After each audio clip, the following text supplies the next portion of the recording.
In this video, I'm going to talk about absorption of carbohydrates. If this is your first time visiting our channel and you haven't watched digestion of carbohydrates, kindly pause this video right now and go and watch it.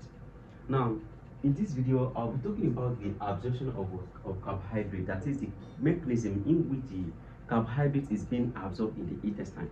Now, suppose we have the intestine here. Let's say this is our intestine, right? This is the intestine, right? So in the intestine, that's actually, to be specific, let me simply say the small intestine. That is the major part of the GI tract where the absorption of food actually takes place. But now let's come to look at this. Now this particular small portion here that I actually zoomed here is actually, everything here is called the wall of the intestine, which is also referred to as the lumen, right? So in the lumen, we have series of what of enzymes and also of cells that actually perform the total digestion and absorption of food. Now let's say we zoomed this place, this portion. If you zoomed it, we have this big diagram here. And what is this big diagram called? It is actually referred to as the villi, right? It's referred to as the villi. And the function of the villi is actually to increase the absorption of carbohydrate, that is to increase the surface area of the intestine so that the absorption can actually takes place effectively. Now within the villi, we have some tiny, let me just simply say tiny small finger here, right? As you can see, these small finger are actually referred to as the microvilli. It is called the microvilli because it requires the use of microscope, right? That is, you can only view it by using microscope. So we have this tiny ear here, which are called the microvilli, and we have this finger here, which are called the villi. And one thing I want you guys to understand is that if you look at this interior part of this villi, you can see that we have different types of structure here. These structures are actually referred to as the intestinal cells, and we call them the enterocyte, right? The enterocyte. They are actually the intestinal cells that actually take up the glucose, that is the monosaccharide, that is gotten from the digestion of carbohydrates. Now from there, let's simply go through the digestion process, right? You know, we said digestion of carbohydrate actually starts from the mouth. From the mouth, the food leaves the mouth and enter the duodenal part called the pancreatic amylase, actually act on the food. Then from there, when the food gets to the intestine, that is to the intestinal bruised product. Bruised product simply means, let me just simply say, if you look at this enterocyte, right? This enterocyte, if I zoom to the major part of this enterocyte, bruised product actually contain a specific portion of the enterocyte that is actually rich in intestinal digestive enzymes, or let me simply say, it is actually rich in enzymes that actually digest the carbohydrates further. Now from there, once the food reach the intestine, right, that is actually where the digestion and absorption of food takes place, as I said earlier. Now one thing I want you guys to understand is that if I zoom this enterocyte, if I zoom it, I'm having a big diagram here, right? Now this, everything that you are seeing here are actually called the microvilli, right? They are called the microvilli. And one thing is that you can simply use villus for the single, let me say, for the single villi. This is a single villi, so you can actually use those whenever you have a single villi, that is a single ear chain. That's actually referred to as villus, that is singular. Now the plural form is actually what is called the villi. Let's see what happened in the enterocyte. This is the enterocyte, that is the cells of the intestine. Now first thing I need to understand is that we have different products, that is the different products that are gotten from the breaking down of carbohydrates. Now we have the glucose, right? We have glucose, right? We have fructose, right? We have fructose, we have mannose, and some pentose sugar, right? And some pentoses, right? That is some 5-carbon monosaccharides. Now what I'm going to talk about here is actually the process, that is the mechanism behind the absorption of this monosaccharide, that is how this monosaccharide is being absorbed into the enterocyte, that is into the intestinal cells, and further discharged in the blood vessel. Now let's just go. Now, first thing is that carbohydrates or simply monosaccharide can be absorbed by two mechanisms. The first one is actually what? Let me say we have the first one to be, we have the active transport, and we have the second one to be facilitative transport. Now, what happened here is that these two transports are actually the mechanisms in which the monosaccharide is being absorbed into the enterocyte. Now, look at this. We have different types of of transporter in the membrane of the enterocytes. And what actually happened here is that, as far as the mechanism is concerned, active transport is simply a type of mechanism that involves energy, while facilitative does not involve energy. Now, basically, the mechanism to which glucose is being absorbed into the enterocyte of the intestinal cell is actually of two. The first one is when we are talking about the case of sodium dependent, and the second one is when we are talking about the case of sodium independent. And in this scenario, I'm going to explain the major type of the glucose transporter that we have. Right? Some glucose transporter actually was sodium dependent, while some are sodium independent. Right? Now, in the case of sodium dependent, that's actually where we have this guy that you are seeing here. It is actually called sodium glucose transporter 1, right? Sodium glucose transporter 1. That's actually what it is. Sodium dependent. That is, it depends on what? On sodium. That is, this transporter actually carries glucose inside glucose or galactose into inside the enterocyte, but it depends on what? Depends on sodium. Right? Now, the second case that we have is actually the case of what?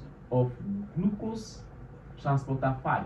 This glucose transporter 5 actually it has poor affinity for glucose. That is, it does not transfer glucose directly, but it picks up fructose and mannose. Right? It can only carry fructose and mannose, and it is sodium independent. That is, they do not depend on what? On sodium. Right? Now, let's just simply brush through the major type of glucose transporter that we have. We have glucose transporter 1. Right? It's actually helps in transferring of glucose, and it is insulin independent. It doesn't depend on insulin. It is found in the brain, right? And it is found we have the red blood cell. Also found you have the placenta, right? So it is found in the placenta as well. So we have the glucose transporter 2, right? And one thing about glucose transporter 2 is that it actually facilitates the rapid intake of glucose into we have the liver, right? Into the liver, the small intestine, right? The small intestine, into the kidney as well, right? And also the beta cell of the pancreas, of pancreas. So glucose transport actually facilitates the rate of releases of glucose and also reabsorption of glucose from the kidney. Right? Now, the next transporter that we have is actually the glutathione. Right? So glutathione is actually found in the brain. Right? It's found in the brain. Right? After the brain, it's found in the placenta. It's found in the placenta, and also it is found in the colon. Right? So that's actually where glutathione is found. Then the next one that we have is actually the GLUT4. The GLUT4 is actually found in the muscle cell, right? The muscle cell, and also and also the adipocytes. That is the cells of the adipose tissue, adipocytes. That's actually where the GLUT4 is found. Then the next one that we have is actually the one I will be talking about here, which is the GLUT5. One thing about glucose transporter 5 is that it has poor affinity for glucose, and the reason why it has poor affinity for glucose, I'm going to explain it further in this video. I'm going to explain it in this video. But GLUT5 transport is actually it has, let me simply say, high affinity for 5-carbon monosaccharide. That is, any monosaccharide that has 5 carbon in their structure, glucose transporter 5 actually have affinity for them. So it actually it carries any 5-carbon atom monosaccharide. That's actually the reason why it's have high affinity for. We have fructose, right? Fructose, and also and also mannose. And to some extent, it's also take in some let me just simply say some ribose, some pentoses, right? Now, apart from that, this GLUT5 is actually found in what? In the intestine, right? It's found in the intestine, that is the small intestine. The small intestine. That's where GLUT5 is what is found. And the next one that we have is actually what? The glucose transporter 7. So this glucose transporter 7 is found in what? In the endoplasmic reticulum. That is the transfer, whenever there is transfer of glucose from endoplasmic reticulum to the cytoplasm. So it is found in the endoplasmic reticulum and also to some extent in the what? In the liver. So these are actually the sodium independent glucose transporter that we have. Now, in the case of sodium dependent, that shows that sodium dependent actually happens when you are talking about the active transport mechanism. But in the case of facilitative, if you look at this facilitative, it requires some facilities in order to take in glucose, and it is actually sodium independent. So sodium independent is actually what?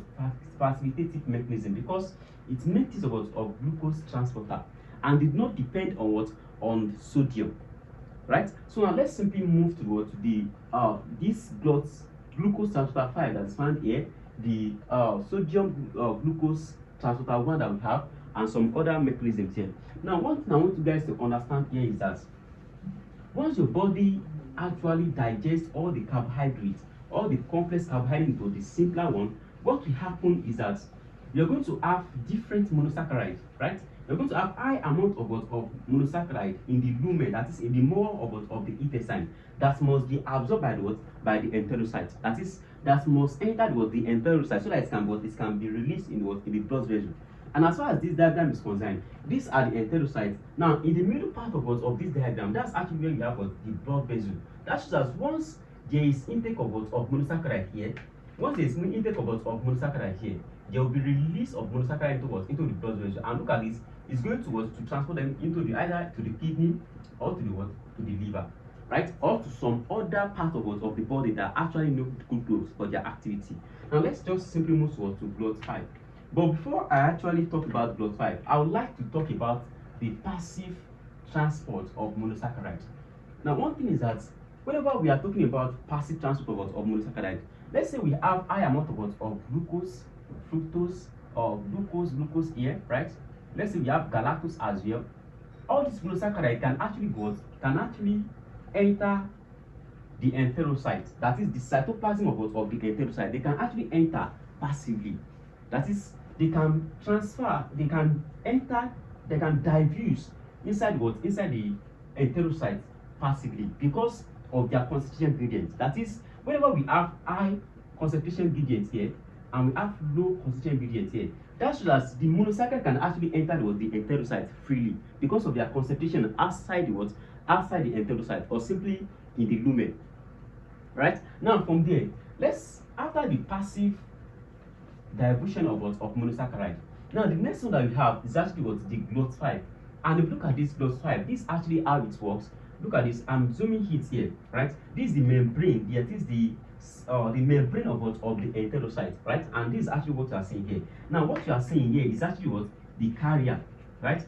This is the transport protein that helps in the intake of uptake of fructose and also mannose, right? Uptake of mannose, right? And what is the name called? It is actually called glucose transporter 5. This glucose transporter 5 actually have high affinity for fructose and also mannose, but not galactose and also glucose. That is, and the reason why is that according to Wilson and Crane hypothesis, they said that whenever we have a transport, that is glucose transport and also sodium to glucose transporter, what actually happens is that this GLUT5 transport will have high affinity for any, let me simply draw a structure here so that you guys will understand what I'm saying. Now let's say we have another one here, right? Right, look at this. We have carbon here, and here we have CH2OH here. Now, according to Wilson and Crane hypothesis, this is 6 carbon atom, and if you look at this actually counting this, if you count this actually 6 carbon atom as well, but this is in furan form and this is in in pyrene form, right? So what simply happens is here is that for a sugar to be transported either actively or passively, or simply let me simply say using facilitative or making use of what of blood 5, the sugar has to be in what in fluoride form, number one, and fructose is in fluoride form. That's actually the reason why blood 5 transport can actually carry what glucose into the what enterocytes. And the reason why blood 5 transport have poor affinity for glucose is because glucose is in pyral form and it has a carbon here, right? It has a carbon as connected to carbon number 5. So whenever a carbon is connected to carbon number 5, and in the case of this one, we have 1, 2, 3, 4, 5. This is 5, although this is a 5 form, but one thing is that is in its what? Is in its influent form. If you start counting from it, this is 1, 2, 3, 4. Right? That's actually in what influent form. But here you have 1, 2, 3, 4, 5. So there's a carbon here, right? And to this on this carbon, there is another carbon attached to it. In that scenario, for a sugar to be actively transported using sodium glucose transporter 1, the sugar has to have a carbon here. It has to be a form of glucose. In the orientation of glucose, it has to have structural resemblance to that of glucose. And one thing is that don't forget that glucose and galactose are actually they are actually epimers of each other as carbon number 4. Right? So that shows that the orientation of carbon number 2 on the glucose and also on galactose are the same. And in that scenario, sodium glucose transporter 1 has high affinity for galactose and glucose. Why? Because the orientation of carbon on carbon number 2 are the same. But that for fructose and mannose are different because fructose and glucose are no way resemblance. They actually have different functional group, right? In the case of fructose, we have a keto functional group, and in the case of aldehyde, we have, or in the case of glucose, we have aldehyde functional group. But one thing I want you guys to understand is that mannose and glucose are actually epimers of each other on carbon number 2. That shows that the orientation of the hydrogen and hydroxy group on carbon number 2 are actually different. And that's actually the reason why that sodium glucose transporter 1 have high affinity for galactose and glucose. It's only pick up galactose or glucose, and it pick them up actively. One thing about sodium glucose transporter 1 is that it's a type of secondary active transport, and I'm going to explain the reason why it's a type of secondary active transport. Now let's continue this.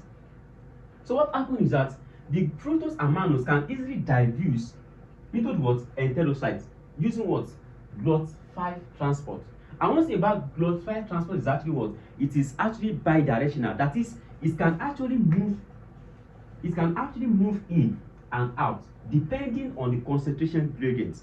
If the concentration of fructose and mannose outside the wall of the enterocyte cell is actually higher, that is, let's say the concentration of fructose and mannose is high in this case, that is, whenever they are in high concentration, they can easily diffuse down the enterocyte. They can easily move down the enterocyte. But if you have the concentration of fructose and mannose, here is actually higher than that of the one outside enterocyte. That shows that they can move outside, and that shows in that case they are bidirectional. That shows they can move in and out. Right? So that's just it about the blood transporter 5. It has high affinity for fructose and mannose and some pentoses. Now from there, let's actually talk about the sodium glucose transporter 1. This is actually where we are going to be talking about active transport process, because as far as blood-5 is concerned, it's a type of facilitative transport.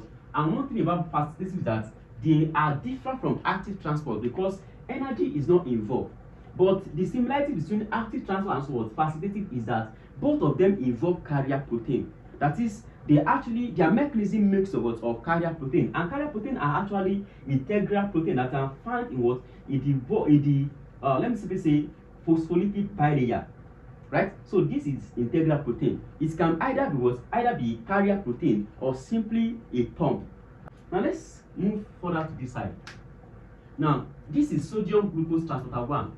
One thing about sodium glucose transporter 1 is that it's only take in glucose or galactose, and at the point it actually has another let me simply say another compound or another element, another ion, and that is actually sodium.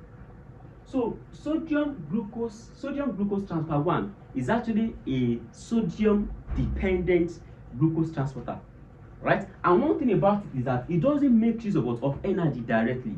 That is, it doesn't make use of energy directly, although the mechanism actually makes use of artery transport, because the mechanism to which glucose and galactose is being transported into the enterocyte is actually active. And the reason why is that this particular sodium glucose transporter require energy, right? It requires energy, and I'm going to explain it. Now look at this. Let's say we zoom this diagram here, which is the sodium glucose transporter. We zoom it here, and we are having a phosphorylated bilayer and also what, a transport protein here.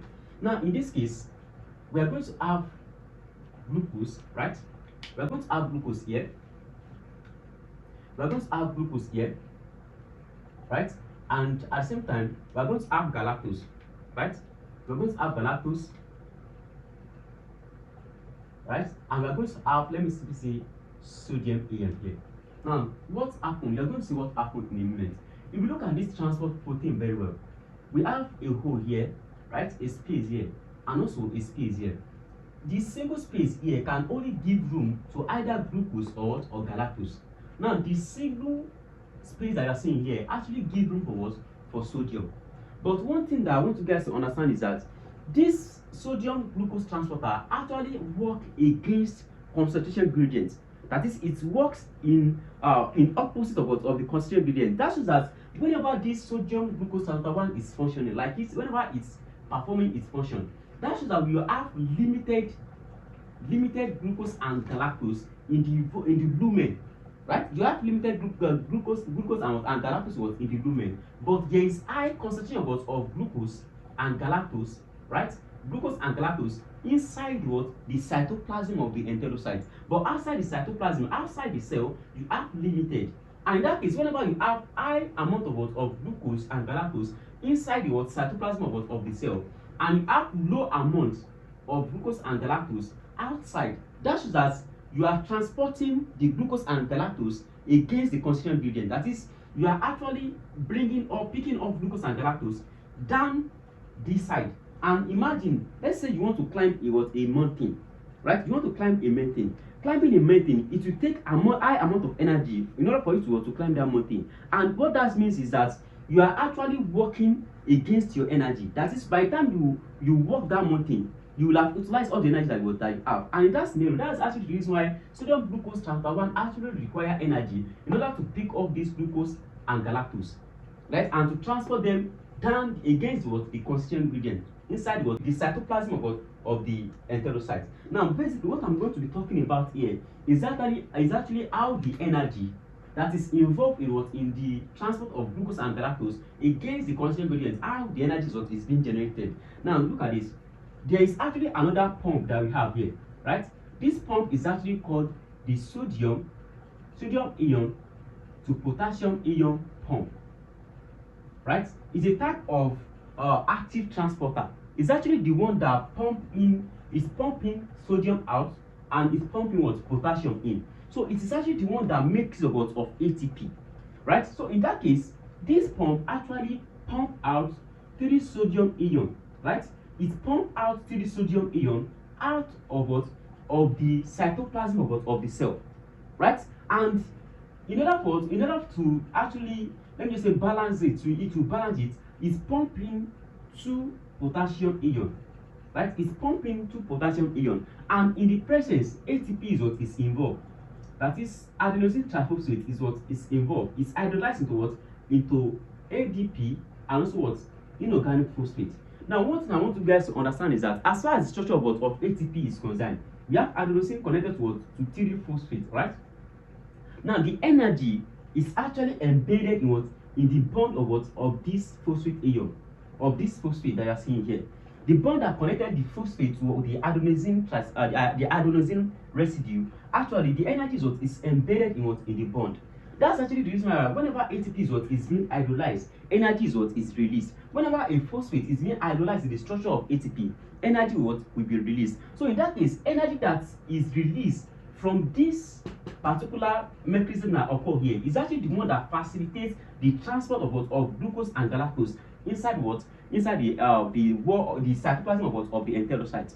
And what I'm saying is that, now, one thing is that in order for this sodium to be pumped out, This sodium is pumped out of the cytoplasm of the cell to create a concentration gradient. And what I mean by a concentration gradient is that on the norms, the concentration of sodium, right, of sodium in the cytoplasm of this enterocyte is actually what? High, right? Is actually high. So in order for what? For sodium glucose transporter 1 to pick up glucose and galactose and transport them what? Inside the cell, there has to be a creation of what? Of concentration gradient. That is, there has to be what? The transport of what? The transport of what? Of sodium out of the enterocyte, so that there will be high amount of what? Of sodium in the lumen, and also low amount of what? Of sodium in the cytoplasm of what? Of the enterocyte. So what I'm basically saying is that whenever sodium ion is transported out of what? Of the enterocyte, what happens here is that there will be low amount of what? Of sodium here. And in that scenario, that shows that there has to be what? Transport of what? Of sodium into what? Into the what? Enterocyte. And what I want you guys to understand is that glucose or galactose will bind to what? To this side, right? But before they bind, sodium will actually be the one to do the binding. Once sodium ion binds to this position, what happens is that it will change the orientation, or let me just say the conformation of this transport protein. That is, it is going to change the orientation and increase the affinity of this side to be able to bind to either glucose or galactose. So once sodium binds to this position, it's going to increase the affinity for glucose or galactose to bind to this side, right? And at the same time, it's going to change the orientation. Once it changes the orientation, then this side will be open to either glucose or galactose. Now, let's say both of them are bound to it. Then after bind to it, this is going to change back again, right? It's going to change back again. So once it changes back again, then there will be release of sodium ion, and also and also release of glucose or galactose. But one thing I want you guys to understand is that glucose and galactose cannot do the binding at the same time. It's either glucose bind first or galactose bind, right? So that shows that whenever this particular transport protein actually change its conformation, it's going to open to the outer side of inner side of the enterocyte and release glucose and also galactose, right? And once it releases glucose and sodium, or galactose and also sodium ion. Now the sodium ion will be picked up by this pump again. Most of the sodium ion will be picked up again and be transported out of the cell. So once it's been transported out of the cell, ATP is hydrolyzed, and energy that is released from the transport of this sodium here by this pump will actually facilitate the uptake and release of galactose and so sodium again, right? It's just like you are talking about ping pong mechanism, mechanism, right? And we all know that the pump is actually the one that is open to the outer side of the cell, while the pin is one that is open to the inner side of the cell. Once the cell is opened, then it's going to facilitate the binding. Once it is open, it's going to facilitate the binding of glucose and sodium. Once both of them bind to it, then it's going to move back again, and once it's moved back again, change its conformation, then there will be release of sodium and glucose inside the enterocyte, right? And one thing that happens is that the glucose and galactose that is released are free to move about the cell, but the sodium will be carried out so that the concentration gradient can be created, right? So once the sodium is pumped out, that shows that the concentration gradient will be created, right? So there is pumping out of sodium and there is pumping in of potassium ion, and in that scenario, ATP is used. Once ATP is hydrolyzed, remember the energy that is hydrolyzed from this ATP is actually the one that will facilitate the uptake of glucose and sodium, or galactose and sodium, and release them inside the cell, right? And that's exactly the reason why sodium glucose transporter 1 is a special type of secondary transport. It doesn't make use of the energy directly. The energy is actually made use of. The ATP is actually used by the pump, right? By this pump. The ATP is actually used by this pump to create a constituent gradient, so that sodium can actually bind to this side and actually transport glucose and sodium inside the enterocyte, right? So let me just summarize my point. What I'm saying is that the sodium to potassium pump is one that makes use of ATP, right? It's one that makes use of ATP to create a concentration gradient, that is to pump out sodium ion, to pump it out of this what of this cell, right? So once it pump out the sodium ion out of this cell, a concentration gradient will be created here. That is, the amount of sodium that will remain in this enterocyte side will be low. There will be low amount of sodium. So once there is low amount of sodium, then sodium can actually bind, and it can actually bind to this transfer again and transport it inside, right? And along, once it's bind to the transfer again, along with it, there will be change. It will increase the affinity of this particular transport to be able to pick up either glucose or galactose. Then both of them will be released at the same time into the cell. Glucose and galactose can actually are free to move about, but one thing about sodium is that it will still be pumped out of the cell to create the concentration gradient. So that shows that the energy that is hydrolyzed here is not actually used directly by the SGLT, that is by the sodium to glucose transfer 1, right? So it is not actually used up directly by it. It's just to create the concentration gradient, so that the sodium and galactose or glucose can be transported inside the enterocyte. Right? I hope you actually understand what the process that actually occurred here. Now, the next thing is that once the glucose, the fructose, right? Once the fructose, the glucose, right? Galactose,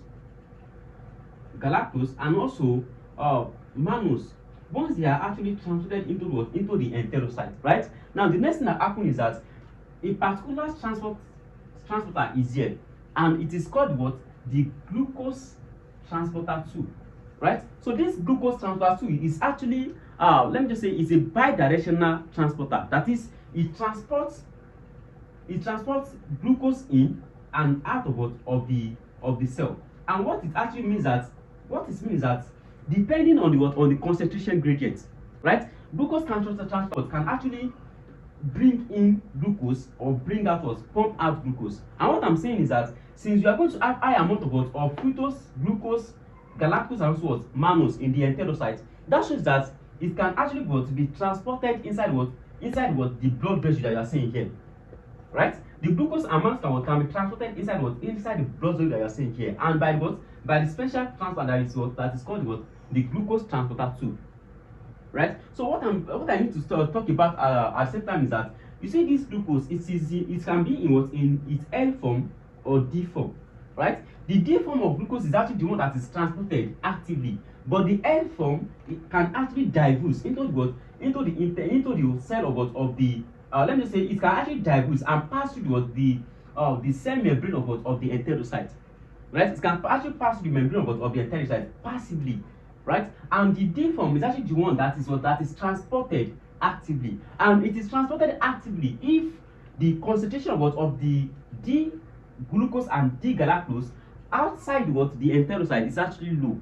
That is, they have low concentration of glucose and galactose. It's like in outside of that cell. That's when it can be transported actively, right? So once the glucose, fructose, and galactose are not present in the enterocyte, they can now be further released into the blood vessel and be transported to the specific organs that actually need them, right?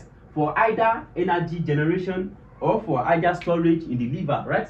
So what happens is that once the glucose enters the liver, right, it can be stored, or it can undergo metabolism. Like this, it can undergo glycolysis. Once it's entered the kidney, it can actually undergo glycolysis as well. Or one thing that happens in the kidney is that, let me simply explain that one as well.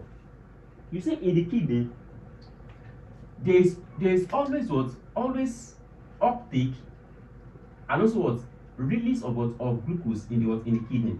And the reason why is that the kidney actually perform a special type of function in the body by actually helping to let me just say, improve, like remove the waste products of the body. That is, it actually functions in what is called excretion, right? Removal of toxic or harmful substances, right, from the body. And one thing that happens in the kidney is that whenever waste products like water is being, like let me just say, waste products in form of liquid is being removed by the kidney, there are some nutrients that can actually be found in that particular waste products. Then what kidney does is that it has the ability to reabsorb, that is, reabsorb nutrients, That is, it has the ability to reabsorb nutrients, and in that case, that shows that it can actually release or uptake what? Glucose. And that's actually the reason why that GLUT2 transport is found in the kidney, because GLUT2 transport is actually a rapid transporter. That is, it's actually let me say it is always in form of bidirectional. It can actually receive glucose and at the same time pump out glucose when necessary, right? So that's actually what happened in the absorption of carbohydrates. Now let me just summarize the whole point, right? So this is the intestine, and in the intestine we have what? We have the lumen, right? We have the lumen. The lumen is actually the wall of the intestine where the absorption process actually takes place, right? So if you zoom a particular portion of the lumen, we have what is referred to as the villi, right? It's actually a single finger. If you look at this one finger and a finger, it's actually a finger-like shape, right? So what happened here is that around the villi here, we have a hairy substances here, hairy part, which is actually referred to as the microvilli. And what produces the hairy substances is actually what? These enterocytes. So these are the enterocytes of the lumen, right? Of the intestine. Now this is the blood vessel. Now if you zoom any portion of the enterocyte, this is actually what we have. And in the membrane of the enterocyte, we have special type of glucose transport, like the glucose transfer 5, the sodium glucose transfer 1, and also the GLUT2 transport. And as well, we have the sodium to potassium pump, right? So what basically happened here is that the GLUT5 is actually helps in the transport of, let me just say, in the uptake of fructose and mannose inside the enterocyte. Now the sodium to glucose transporter 1 actually helps in the uptake in the transfer of glucose and galactose against the constituent gradient, and it's actually the one that makes of energy that is generated from this pump. And the energy that is generated from this pump is actually helps to transport sodium out of the cell and potassium inside the cell. So when sodium is transported out of the cell, there will be low amount of sodium here. That shows that this particular transport protein can actually have affinity can be able to carry sodium. So once sodium binds to this point, it's going to increase the affinity of this carrier protein to be able to either pick up glucose or galactose and transport them inside the enterocyte, right? So once it transports them inside the enterocyte, we now have fructose, glucose, galactose, and also mannose that can actually leave the enterocyte and enter the blood vessel or the portal vein. So from the blood vessel, that's actually where the glucose make its leap into the different organs that we have. It can actually enter the liver, right, or the kidney, right? And to some extent, we have brain. Brain also makes it also makes of glucose. We have the endoplasmic reticulum, right? We have the placenta, right? We have the placenta. We have the let me just say, the other one that we have the pancreas, right? So they actually makes of glucose. We have the adipose tissue, that is adipocyte, and in that scenario, that will actually be whenever we want to convert glucose to liquid through the a process that we call lipogenesis, the synthesis of lipid. And that's just it about this absorption of carbohydrate. And if you haven't watched the digestion process, make sure you pause this video and go back to watch it. It's very, very important for you to understand the whole digestion and absorption process. So that's just it. So if you enjoyed this video, don't forget to like, share, and subscribe. And as well, follow us on our Patreon page, right? So there are many educated videos on our Patreon account, and I'm going to drop the link in the description box below. Thanks for watching.